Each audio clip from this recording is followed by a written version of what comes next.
Welcome to the channel, everybody. My name is Gus. I'm here with Charlie Green. Hello. And today we're going to be talking about N.D. Stevenson's punk masterpiece, Nimona. A movie that is wildly entertaining. It is relentlessly charming. It is beautifully stylized. A movie about identity, perceptions, propaganda, nonconformity, and genuinely a movie I think we need more movies like, and a movie I wish that had existed back when I was a kid. I might have realized a lot about myself by watching this slightly earlier, but we're here now. And it exists now, and I'm glad that it exists now. I think on every single level, the existence of this and the fact that it's so beloved so quickly is such a triumph. The wild sort of convoluted story about how this was supposed to be Blue Sky's last film, and in the Disney buyout, they, shuttered this project because they're cowards. They're cowards, and they don't want to do anything daring. And this movie has that kind of rebel spirit to just be like, oh, okay, well, maybe we should question those institutions. Yeah. Maybe we should break things. Maybe we should break things. You mentioned Disney, and I said this earlier off mic, but imagine if all the, clowns who were freaking out about Lightyear having a 2-second kiss from a same-sex couple could see this, earnest and nuanced portrayal of not only, a same-sex relationship, but also, queer themes and themes of identity. I think those people would have a fucking aneurysm if they saw Nimona. Yeah, because that's the thing. This movie is so unabashedly queer, but it's also so authentically good that, it can't form a, weird, dunking culture the way something as mid as Lightyear could. Exactly. This is something that, if you're not down from a Nimona, if it's not for you, then, there's really nothing you can bring to a conversation about it. You know what I mean? Yeah. The only criticisms that can happen for this thing have to come from inside the room if something about this already appealed to you. And it's not, it's not perfect. Nothing's perfect. But this thing is so well honed in ways that so much media leading up to it isn't. Even, I would argue, N.D. Stevenson's previous work on Netflix, his She-Ra and the Princess of Power series. Yeah, I mean, I'll admit to having not seen.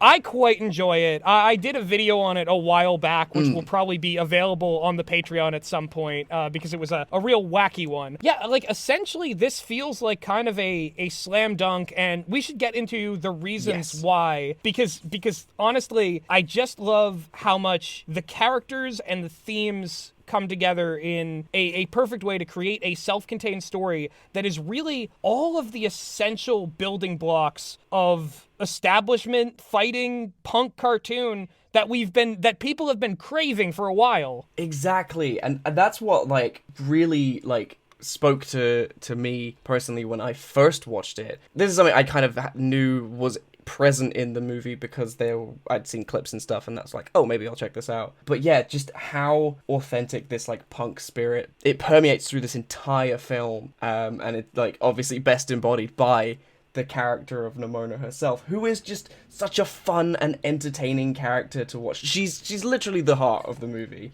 She is. She earns the fact that she is, the title character. Her pain and her struggles are at the very center of this thing. And also, I just love how much she, wants to murder people. Or at least says she wants to murder people. It's so often that she's just let's go kill. Yeah. I mean, help him. Let's go get him. Let's go get him. Me Nimona when she gets you.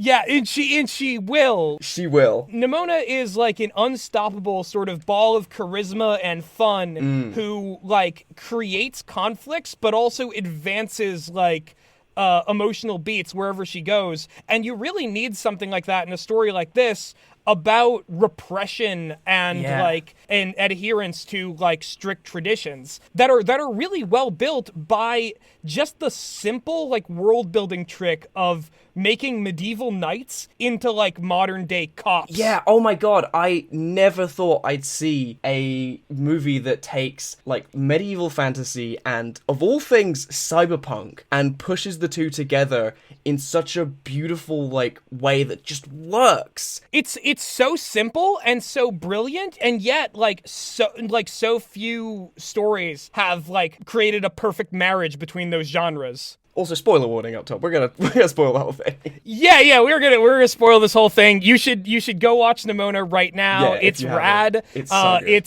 It's really cool, and it's maybe one of the last like things out of any studio that it will be ethical to watch. Yeah. In recent years. So check it out. In some ways, I think Nimona would be out there picketing too. Oh, for sure. Who knows? She could be. She can be anything. She's a lot of things. And I'll come back to that line. What I think is so interesting is that we open on this, like, legend of Glorith, whose, like, mythology this whole society is built around. But I feel like it's really interesting that we learn her legend of, like, her and this quote-unquote monster. It's that kind of very typical fairy tale story opening where it's like, oh, there's, long ago, once upon a time. But we learn as the movie goes on that story has been changed and rewritten to create these negative perceptions towards others that are different. Borrowing so much from like medieval fantasy and kind of those kind of fairy tale tropes, this story kind of calls to mind the idea that, well, we use fairy tales to kind of impart cultures and societies like morals and values onto the youth. If these stories are being used to kind of shape younger minds and inform their perceptions, how many of those have changed over time to suit the society or culture that is telling them? And what's so great about Nimona is that there's a lot of shows out there, like She-Ra and the Princess of Power, toyed with this a lot. Star versus the Forces of Evil toyed with this to mixed results. Steven Universe was also like in this space, but I don't think any one of those so thoroughly questioned and deconstructed rigid hierarchical society like Nimona has. And not just like deconstructed in a like narrative sense, literally brick for brick tore it down. Yes! It could not be more on the nose that the powers that be of this movie are literally called the Institute. Yeah, exactly. It's got such this like, yeah, fight the Institute. And never in any way that is like, because you see a lot of, as much as I love, the recent Across the Spider-Verse and the inclusion of like Hobie Brown as Spider-Punk, one of the criticisms that I've seen of that and that character, and I know this is not a film you've seen, Gus, but is that shares a lot of the same like what people would assume to be like the core tenets of like punk beliefs, like anti-establishment and a lot of that stuff. But it's always played for laughs. And it's kind of a worrying trend of seeing a lot of characters like that, and a lot of characters who are like, kind of revolutionary minded, but they're constantly played as like the butt of a joke. It's a very kind of worrying tactic to see a lot of movies employ. But this one doesn't. This is never, like, Nimona's belief, like, in tearing down the Institute, is never played for, like, oh, isn't she just a silly little kid? Like, no.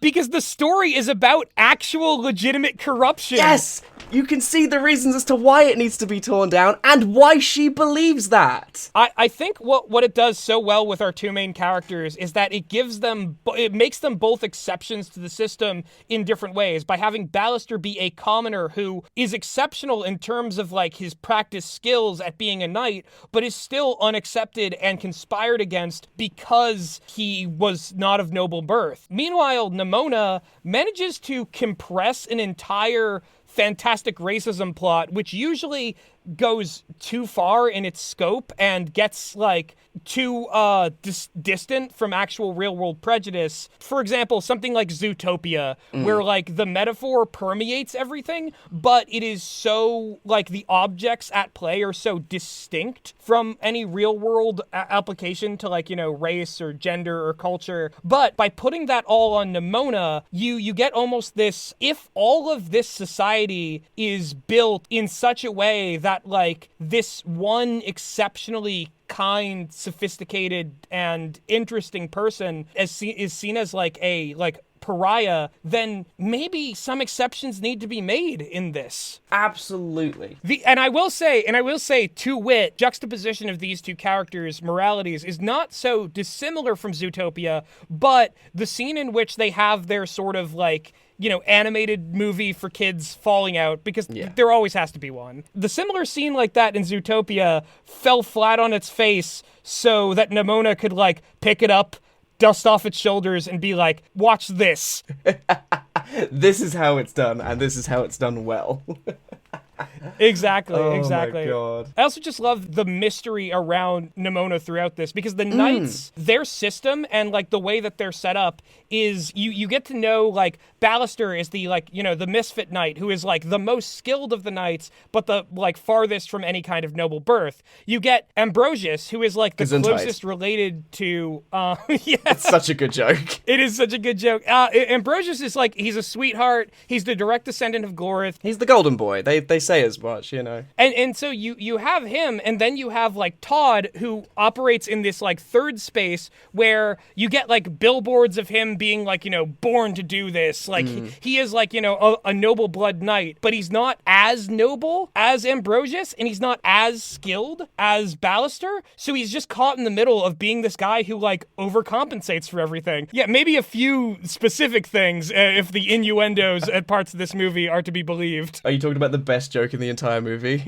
Golden here? It's a pretty good one. My favorite bit. Yeah. It's my favorite like one-liner in this film. I love how that precedes him being like I'm gonna have a big sword and I'm gonna fight the guy, and it's like, that's perfect. Yeah. Another great joke that comes back is Nimona shapeshifts into a bunch of things throughout this movie, and at one point she attacks somebody as an otter, and oh my god, there's these two knights that are confused about like whether she whether was she's a sea or a river or not. Yeah. And then that bit comes back where she transforms again. What I love about Nimona and how the whole idea of her shapeshifting is handled as well is there's this repeated line that whenever, like you were saying about the mystery surrounding her, there's this repeated line of whenever Ballister is kind of giving her, small-minded questions about, like, what she is, like, where she originates from, like, how she came to be or capable of changing her form at will. Her only answer is ever, I'm Nimona. First of all, I love how certain and sure of her identity this character is. It's very, like, even embracing, like, being referred to as, like, a villain, as, like, everybody else kind of brands her and Ballister. Because to her, it's kind of a verbal confirmation of, like, her status as, like, an outsider. It's kind of, to me, speaks to this idea that, like, what categories and labels people fall into. I really think that the bottom line, that just saying, I'm Nimona, I am who I am, is just kind of emphasizes this idea that we're all people, and all the things that make us the person that we are, our labels, our gender, our identity, our sexuality, those are all valid and they're all legitimate. No one person is just one thing, and a lot of people are so determined for, what are you, what are you, what box do I put you in? And I really think that we need to kind of stop trying to reduce everyone down to the one little square that they have to put their tick in. Because, again, people are multifaceted. Like Nimona says, she says in this movie, I'm a lot of things. Because people can be multifaceted. Yeah, and I think what's really interesting, too, about that is they go to certain lengths to explain, like, what shifting is to her, but also, like, how it negatively affects her as well, because, it's hard to find a community when you're so many different things. Going off what you were saying, everybody does contain multitudes, but Nimona, like, is a being that must be that multitudes at all time. It's not like she could just switch it off, because that would be not living authentically as herself. She wouldn't expire in a physical sense, but spiritually she is all of those things and needs to be them. Exactly. And I think it's such a beautiful, like, that's the scene in particular that you're referencing is such a beautiful metaphor for expressing your own identity, because she says the line, it feels worse when I don't do it. Speaking of shapeshifting, but it's like, it's more about being her authentic self and, embodying all the parts of herself that make her who she is. One thing I also really dig about that scene is the knowledge that Nimona has huge, like, external pain tolerance. She can survive all of these kind of slings and arrows from, like, all the people who will mean her harm, but that doesn't mean that she feels no pain. It means that, like, so much of her pain is this internal struggle. Yeah. Well, it's exactly that kind of pain, and that, that makes her question, and makes her so, like, willing to question everything that everyone is told to believe, because she's been on the receiving end of the opposite side of it.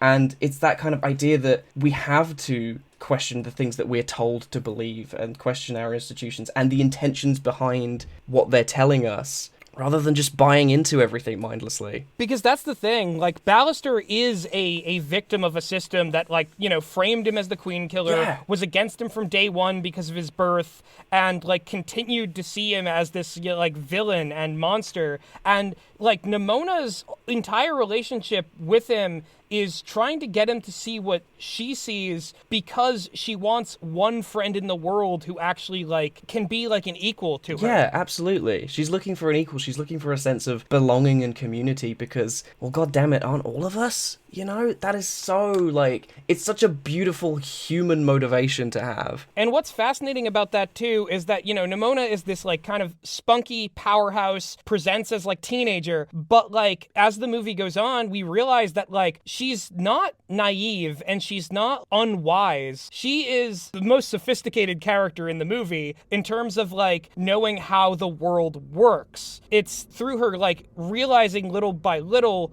that Ballister might be the first human to truly change his mind about her, that she starts to realize, like, oh, this is actually possible. This dream I had of having a real friend is possible. Well, it's that moment that she realizes that she has, like, managed to change his perception of her that then encourages her, because there's a scene, like, where they're like, okay, well, if we can't win against the system, then let's just run, let's just go off somewhere and we'll be safe. And it's because Ballister has changed his perception of her that Nimona actually encourages him, like, no, we need to clear your name. We need to stick with this until it's done. You know what, like, little minor thing I really love? It's kind of like a short throwaway line, but it's proof that, like, in a good script, every line, every exchange, every prop means something. I think every line in this matters.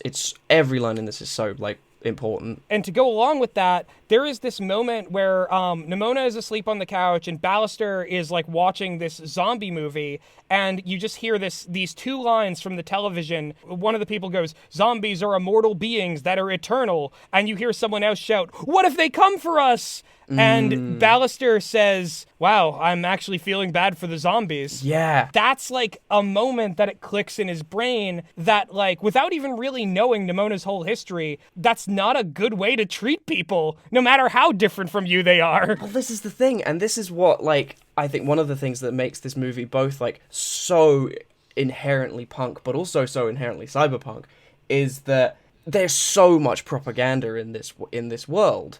Like, even we get a like, the one of the closest ones we see is, like, there's, like, a cereal ad that shows these kids, like, stabbing a dragon with a spoon. And it's like, oh wow, yeah, we're really depicting, like, anything that's different, anything that's, you know, doesn't fit the precious norms. It has to be, you know, eradicated. Or, like, you know, as, like, Nimona puts it, little kids grow up believing they're a hero if they run a sword through the heart of anything that's different. And it does all that in such a way that it makes the foundational myth of this society and, like, its implications so specific to the setting, but the way that they work through it is applicable to any kind of foundational myth of any kind of society, fictional or real. Well, exactly. I love as well that you have a villain who is a direct result of that societal belief system. We have the director who says that she has, like, recurring nightmares about, like, a crack appearing in the outside wall that sort of surrounds the city and the monsters starting to sort of bleed in. Because of that, and because of that, like, like, structural prejudice, like, within this society and within this institution, you get a character who is, like, the proof of what happens when someone who is poisoned by such kind of bigotry reaches a position of power, and they use that power to cause the spread of further bigotry and reinforce it. Like, you see it, like, later in the movie where they record a confession from her, and in order to, like, exonerate herself, she uses the propaganda of the whole system to actually say, it wasn't me, it was the shapeshifter, and beware, because it could be anywhere. It could be anyone. It could be anyone next to you. And it's, like, reshaping this narrative in a quite frighteningly, like, close to reality way. Yeah, no, that was an especially prescient moment. And, like, the entire, like, work of the director throughout this movie is there's one specific thing about this character that I found so interesting, and it goes with the themes of the whole thing, is that the director has these defenses, these walls, and is constantly worried about cracks happening and monsters coming in. But because we as the audience come to understand that the only thing that fits the description of monster in this entire story is Nimona, it functionally doesn't matter to the director whether there's anything on the other side of that wall or not. The idea of the wall being there matters more than its utility to both the people inside of it and anything else that would be outside of it. Because all of this like fear-mongering about monsters and shapeshifters, all of that like it kind of falls apart in a beautiful way when you realize she's just talking about somebody who like lives in the city and is like nice and is a friend. The people that are being demonized and being like, you know, treated like this kind of like shadowy like underclass that's going to like rise up and destroy everybody, they're usually just like people. We're all people. Just people that you live around with who are just trying to live in their own way. It beautifully illustrates the kind of evil that Nimona is fighting against, the kind of like traditionalist conservative values that can take root in any society that bends over backwards to vindicate its own false origin myths. There's a lot more we could say, but I think, I don't know about you, Charlie, but I don't know if I want to spoil the climax of the movie for people. I think that's something they need to see for themselves. Yeah, we'll hold off on that, but people need to go and watch this movie. I'm glad, like you said up top, I'm really glad that this has had like the reception that it's had and that it's just become like instantly beloved. I want to see more people talking about it. I want to hear more people talking about it. It's just beautiful. It is just like so much messaging that really hits home. I think this is the pinnacle of the Rage Against the Machine, yes, like queer cartoon that we've been promised for years. Like this is finally a deliverance on this subgenre that was like nascent and at every turn like cut down by studio executives. And now finally there is one beautiful crack in the wall. And I think it's going to come tumbling down. Hell yes. Embrace who you are. Don't conform. Fight the Institute. Subscribe to the channel. Subscribe to this channel. And if you take nothing else away from this video and this movie, then take that away with you.